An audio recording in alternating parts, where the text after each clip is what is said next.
There ain't that much time left. You better pray.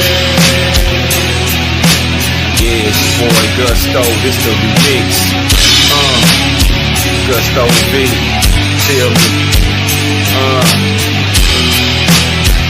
Better pray, man.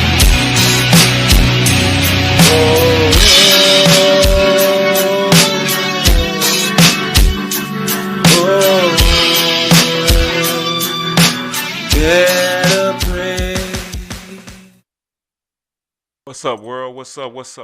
It's your boy Myron, aka Gusto on your. Sorry I started late today. I went and tried to do some things, but it didn't work out that way. Welcome to No Fake Shit.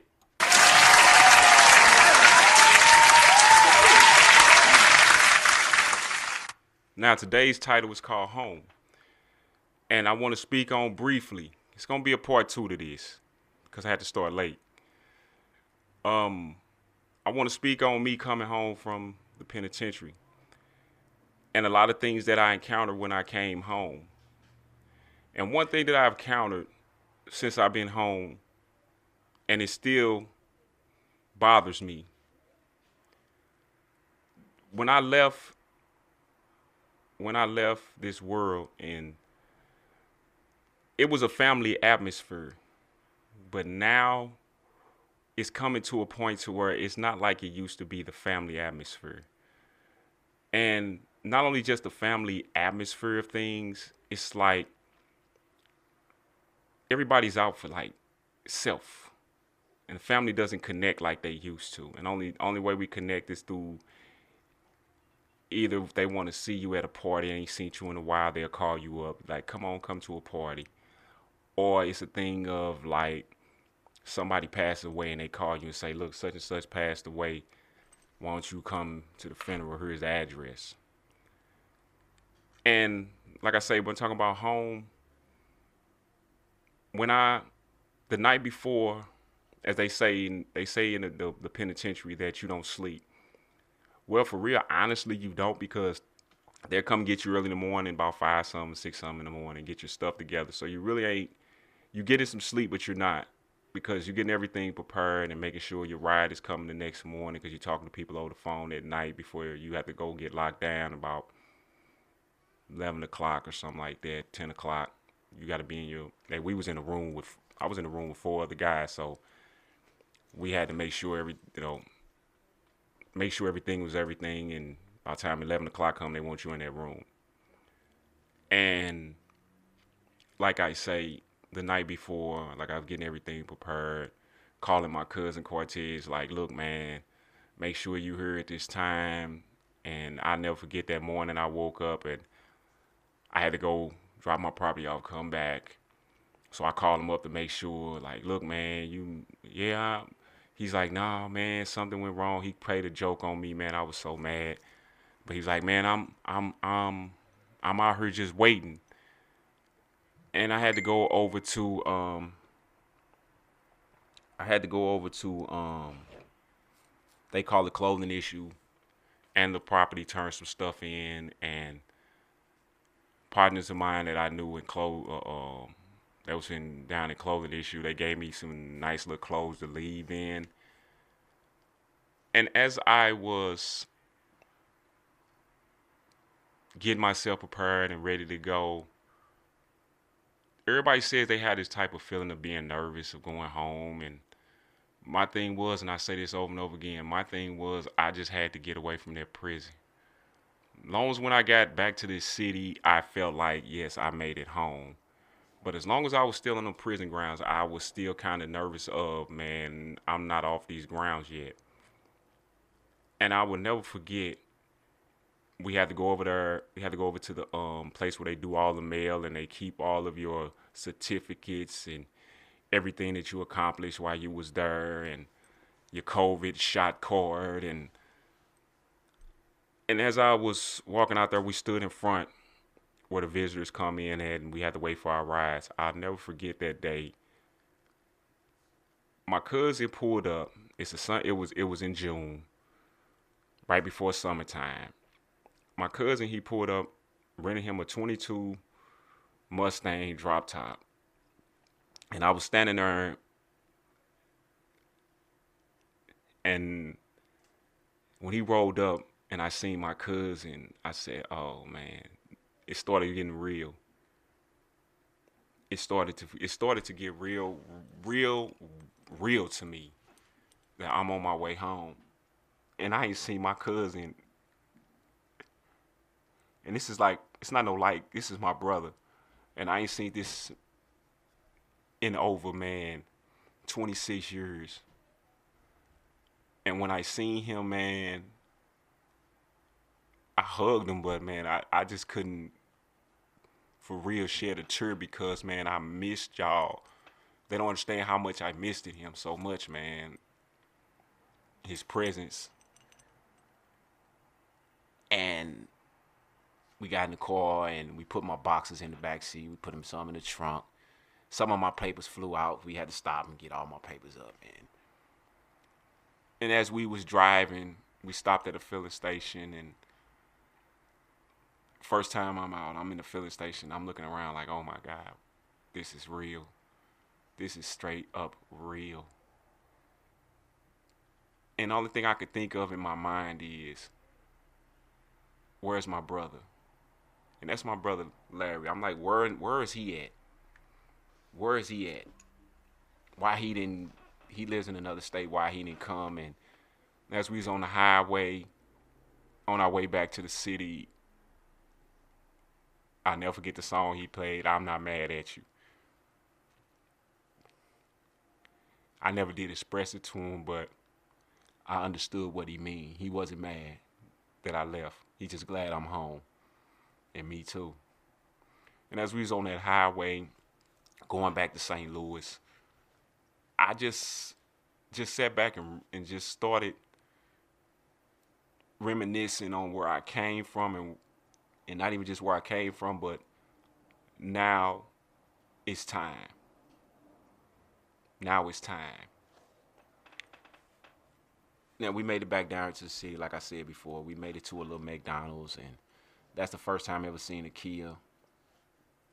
kiosk where you have to order your food because of COVID. Now they got these kiosks where you have to order your food and put your card in there. I'm like, oh my God. And my cousin Smooth, Lord rest his soul, he pulled up on me, man, and I couldn't even, it was just shock. Then after we got something to eat, we rode through the old neighborhood before I had to go in to this program that they helped me, criminal justice ministry. I'm going to speak on them too. I'm going to bring up another episode about them and how, honestly, man, there is programs that help us to get on our feet out here, man. I know it's hard, but it's programs that help us. And we rode through the old neighborhood, and I started to see, as they told me back in there inside, regentrification is real. They're taking over all these old neighborhoods where crime was rampant, just deplorable neighborhoods. They're coming in and taking over. And I seen that firsthand when I came home, and I had to go to CJM, Criminal Justice Ministry, sign my paperwork. It took every bit of, I felt like I was there for eternity, but it took me 2 hours to fill out all paperwork just to get this apartment. I came home, thankfully to God. I came home to my own, or Yahweh, shall I per se, and Yahshua. I'm thankful because I came home to my own apartment. And I'll never forget, like I say, we got done doing the paperwork, and I had to leave with the guy that's over the, that's supposed to be my counselor. I left with him because they not only just give you an apartment, they gave me everything that I needed. Clothes, except for a job. They gave me clothes. They got me a cell phone. They, everything in my apartment, furniture, everything for comfortable living, me coming out here. But I got to take care of the other part of getting a job. And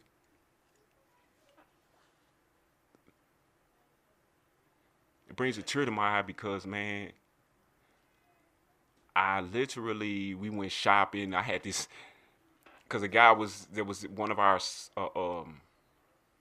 he was one of our cellies. He's got out before me, some like probably 2 or 3 weeks before me. He sent word back to guys like, look, if y'all going through criminal justice ministry, write you a grocery list. Sorry about that. Write a grocery list. So as I'm sitting there, I'm writing this grocery list. So when I got home and this guy took me to the grocery store, first time back in the grocery store, we went to Aldi's. So I got this grocery list. I'm just grabbing all these items off my grocery list. And he's like, hold on, wait a minute, man. You don't get all this type of money. You just get enough to survive until you get yourself on your feet. And they help you to get your stamps and all of that. But me, I'm just grabbing. He's like, no, man, you got to put some of this back. What are you doing? And I'm like, I thought this would have got. So it was a limit of 150, but it's probably more than that. But we're gonna leave it there. And we went clothes shopping. We went to it. They took me to a thrift store, got me some clothes, and the only memories I had of clothes, we was wearing big clothes. Like this is what we was wearing. Clothes that don't like not well fit, not too big, but they kind of fit, but they don't. So I got these. I got clothes big on. He's like, hold up, man. No, I'm not gonna let you walk out here in this world like this. He was like, you gotta switch. You gotta get it. And that's what made me start to where I wear like jeans, for instance. I don't wear no skinny jeans. I don't get into that trend because if you're a man, why are you wearing spandex? Y'all figure that one out later. I wear slim fit because I started coming to a thing of it just don't look right no more. And slim fit, I'm a slim guy. It looks just right on me. So, and then he looked down at my feet. He say, hold up, man. Wait a minute. You still got on, I still had on my prison shoes.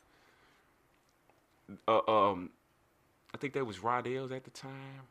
I forgot if they was Rodale's I had on. But anyway it go, he took me to a Walmart, bought me some FUBUs. I felt good about wearing the FUBUs. They looked tight. I don't care what nobody say. These FUBUs look like some Jordans to me. I'm just saying. Even though they was cheap, hey, look good to me. So had to give me a wallet. I'm in Walmart. And as I'm looking around and I ain't even tell nobody this, but like I say, the next thing after trying to find out where my brother was where is my mother? I started asking family members that I was talking to in there, on the phone and stuff. I started contacting with them, asking them, where's my mother? And everybody like, I don't know. I say, she's still alive or what's going on? They like, well, I say, okay, we'll get to that. We'll get to it. Don't worry about it. So my next thing was, I got to go visit my grandmama's grave. And I swear to you, I got a video. We all over this. We was all over this cemetery trying to find my grandmama's grave, and I'll never forget it. I literally heard my grandmama speak to me, and she told me where she was at. If that ain't a shocker, what is? And like I say, I got on the thing of I was trying to find my mother. And I kept just trying to find her, and none of them came up. And then I was invited to, my first party out, I got invited to a baby shower. Now, first time out, everybody, family, males there, everybody there. And they invited me. So I came and got to meet some of the family and got to meet some of the, when I left, some of my cousins that were around about my age or a little bit younger. Now they got kids, and I'm sitting there and I'm looking and I'm like, wow, like, wow. And then, like I say, my thoughts just keep going back to, I'm not trying to find, as they say, looking for for I'm gonna use the politically correct pussy or anything like that or sex. I'm looking for my mother and trying to find her. That's all my thoughts is on. I'm not trying to find a woman or nothing like that. I'm trying to find my mother. But every time I turn around, it's dead ends. Then I called up my one cousin. I'm not gonna mention his name. But he went and did some digging. And that's when I got the call. I'm gonna leave it right there. And I want to play something for y'all. I seen this on Facebook. Now, I seen this on Facebook. Now, I wanna before I go into this, I want to honestly, Tupac, he was not just a rapper. He wasn't just a great poet. He was a leader, man. And I want y'all to hear this as I end this. Like I said, it's gonna be a part 2 to this, and I'm gonna end off right there. My cousin giving me the news that I was not ready for. And with that being said, I'm gonna play this, and then I'm gonna end. Reminder that we can't chill out. No, it ain't time to cool out and banquets and all that. It's still on. It's on just like it was on when you was young, and you want to say fuck that, just like you said fuck that back then. So how come now that I'm 20 years old, ready to start some shit up, everybody telling me to calm down? You know, don't curse, go to school, go to college. Well, fuck that. You know, we had colleges for a while now. You know what I'm saying? And it's still Brendas out there, and niggas is still trapped. You know what I'm saying? And it gets me irked. because I understand that it's not going to stop. You know what I'm saying? It's not going to stop until we stop it. That's right. And it's not just white men that's doing this to Brenda, and it's not just white men that's keeping us trapped. Right. It's black. Right. You know what I'm saying? We have to find the new African in everybody, in all of us. Because if we keep running around looking for black and who got the most colors on and who got the baddest dashiki on, we still gonna get, excuse my language, fucked. Right. Because it irks me that my mother right now is going through, she has to get clean. This is somebody who I watched travel the whole country, you know what I'm saying, during a time when women were scared to speak up for the Black Panthers. She spoke at Harvard, Yale, everywhere. And now I see my mother as what's really going on. You know what I'm saying? And I don't see no big parades around my mother now. And she done got a dozen fucking awards. And I don't see nobody there. You understand what I'm saying? So about all this, I take that lightly. I take all this lightly. What I want you to take seriously is what we have to do for the youth. Right. Because we're coming up in a totally different world. Right. This is not the same world that you had. This is not the 60s. This is not that. We grew up BC, before crack. That should say it all. Right. You understand what I'm saying? We did not grow up without parents. You had parents that told you this and that, and this is what went on back in the day. Now you don't have that. Right. You have young kids, 14, coming home, their mama is smoking out or doing it to their best friend to get the product. Right. You understand what I'm saying? Right. So that means that it's not just about you taking care of your child, it's about you taking care of these children. Because that's what's out here. It's a gang of children. You understand what I'm saying? And it hurts. It hurts. And I gotta it bothers me, not hurts, it bothers me that I have to sidestep my youth to stand up and do some shit that somebody else supposed to be doing. Right. You understand what I'm saying? There's too many men out here for me to be doing this. Because it ain't my turn yet. I'm supposed to be following behind him getting the knowledge. I don't even got a chance to get the fucking knowledge. I can't go to college. There's too much problems out here. I don't got the money. Nobody do. You understand what I'm saying? Right. So what I'm saying is it's not as easy as we mapping it out to be. And we got to stay real. We got to stay real. Before we could be New African, we got to be black first. Right. You understand? We got to get our brothers from the street like Harriet Tubman did. Why can't we look at that and see exactly what she was doing? Like Malcolm did. The real Malcolm. Before the Nation of Islam. You got to remember this was a pimp.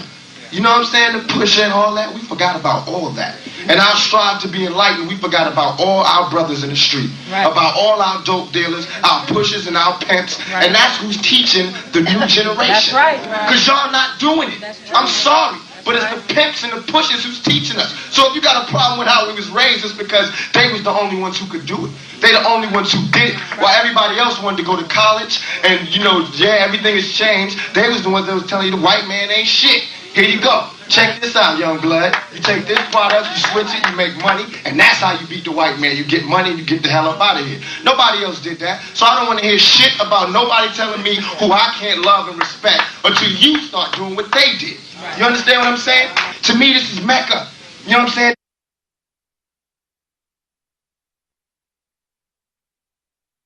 Said, this is No Fake Shit. Thank you for joining me today. I'm your host, Gusto, a.k.a. Myron. Tune in next week for part 2 of Home.